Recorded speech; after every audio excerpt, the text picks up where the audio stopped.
Whirl around.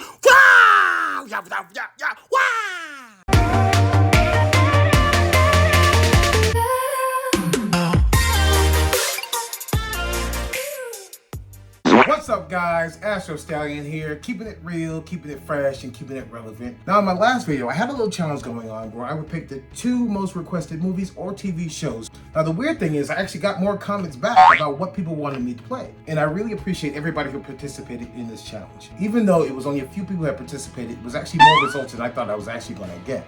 Believe it or not, I've only started this channel only 2 weeks ago, and I'm actually getting feedback back. So I wanted to give a special thank you and a shout out to the Pigsty, the person who chose our movie for today, which would be, drumroll! The movie we're talking about today is Kung Fu Hustle!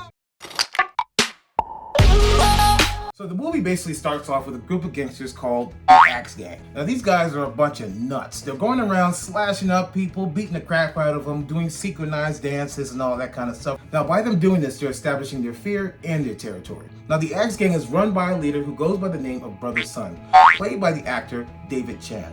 Oh, did you see his grill? Now, after we get done with that part of the movie where these gangsters are establishing themselves, we go to the next part of the movie where we go to a little city in China called, not joking, Pigsty Alley.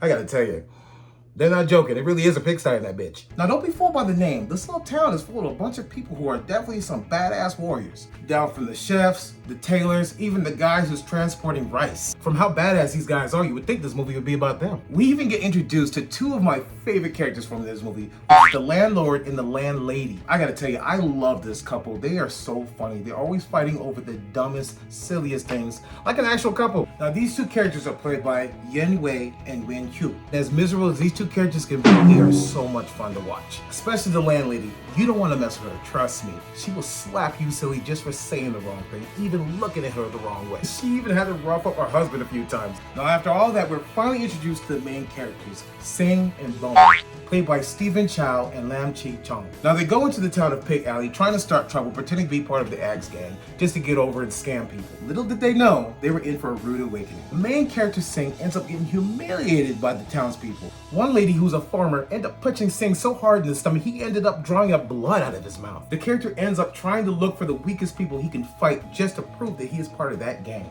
But guess who shows up to oppose him? Landlady. Man, she gave that dude an old school ass whooping I ain't seen since I was a kid, when I used to get whooped like that. Well, back when whooping kids was legal.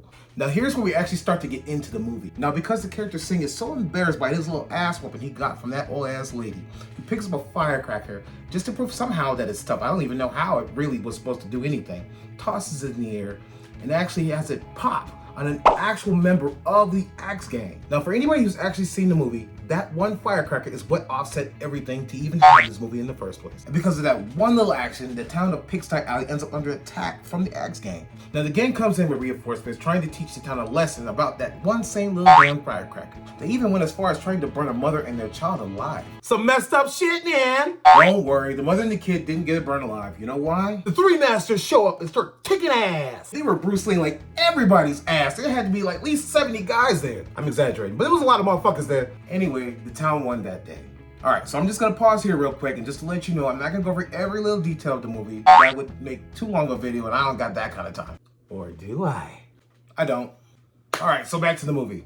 We meet up with our characters Sing and Bone get roughed up by the Axe Gang for even causing all that bullshit and then humiliating defeat they end up having to get from that town. Now the 2 characters end up getting sent off on a mission to go kill somebody just to prove themselves to the gang so they don't get killed from them. But while in the process, we do learn a little bit more about Sing and why he is the way he is. Now Sing may be a scumbag, but he wasn't always that way. They actually go a little into his backstory just to explain how he ended up even being a scumbag in the first place. So the character was a kid. He actually ran into an old man who had a pamphlet, the martial arts style, which was called the Buddhist palm. Now the old man ended up convincing Sing to use the last of his money for this little book. Now in the movie this is passable, but in real life this would be real dumb. Sing was actually going to use that money to study to be a lawyer or a doctor.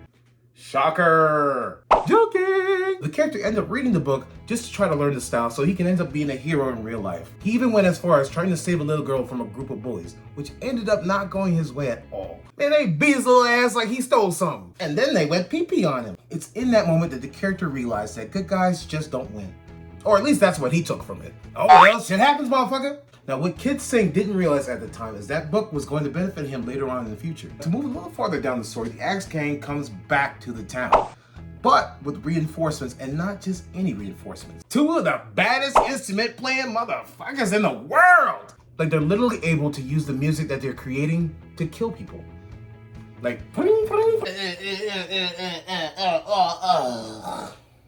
that's how they kill people! Now, two of the three masters ended up putting up a pretty good fight against these guys. Entered the landlord and the landlady to come kick the ass of these two motherfuckers. I gotta tell you, these two were doing some wild stuff. Now, the landlord takes on these guys first, doing all these rubbery moves and all this stuff, and then making them deflect hits and hitting them each other with the hits. It was actually pretty cool. But the best one was the landlady. Oh my God, man. She blew these fools away, literally. She used her super breath, or whatever she did, you know, sucked in all that air with the cigarette smoke and all that shit, and used it to bring in her diaphragm and all that shit and blasted. She let them fuckers have it, man. They're flying through the air and all their clothes are blasting off and all this shit. They're running away crying and shit. Oh my God, I'm in my underwear and it's ripped up and all this shit. No. Round 2 goes to Pigsty Alley. I wonder how round 3 is gonna go. Not good. Not good at all. Come to find out, the Axe Game actually had an ace in the hole. One of the top and best warriors in the entire world. He literally is locked up in jail, but not because he has to be. Only because, hey, there's nothing else for me to do. There's no other fighters for me to fight. What else should I do? I can just sit around, shit around, take a dump, read a page, whatever. So you sat in jail, buddy? Like there was nothing else you could think of to do with your life but sit in jail? Now this top fighting ace in the hole character goes by the name Beast, played by the character Bruce Loom. The villain was let out of jail to take on and assassinate the landlord and the landlady. Apparently there was nobody else capable of taking this couple on except for this guy. And honestly, when the Beast finally got to take on the landlord and the landlady, it wasn't even a competition. It was like watching two children take on a grown-ass adult. The fight was so unmatched that the Beast nearly killed the couple. Then what happens? In walks Singh to try to save the day with his stupid ass. There's no way Singh was gonna have any chance against the Beast, and he didn't. He nearly got killed too as well. Luckily for him, the landlord and the landlady were able to get his ass out of there. So the couple takes Singh back to Pigsty Alley just to heal up from his injuries from taking on the Beast. What's funny is they wrap him up in bandages just to take care of his injuries. But the guy was injured and beaten so badly that his entire body was wrapped up in bandages like a cocoon, which comes along afterwards to be used as a metaphor. Spoiler alert, brother's son ends up getting killed by the Beast because he was running his mouth. Now this happened almost like a scene ago, but you know, why go over that? The guy was an asshole, who gives a shit? Obviously, Singh is the hero of the whole movie, so obviously he has to come out of his cocoon of bandages pretty soon out of the scene. And he does, and he bursts out of the bandages. And arise.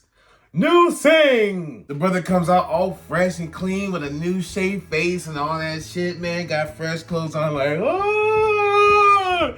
I'm here! I'm clean! It starts whooping everybody's ass. Dude's bashing dudes all over the place. He's breaking toes and cuticles and all that shit. The guy went old school Goku on them motherfuckers. It was a pretty good fight, but since obviously Singh is the protagonist, he obviously ended up becoming the victor, using a final move that nearly killed the Beast. At the end of it all, Singh saved the day, restoring order and peace and finally becoming the hero he was meant to be. Alright guys, that's all I got for today, but do me a favor before you leave, like and subscribe my content at the bottom, and it'll only take a minute. Also, don't forget my Instagram, Astro_Stallion. You can like my posts and also follow me as well. Alright guys, appreciate your time, and as always, be blessed and be good.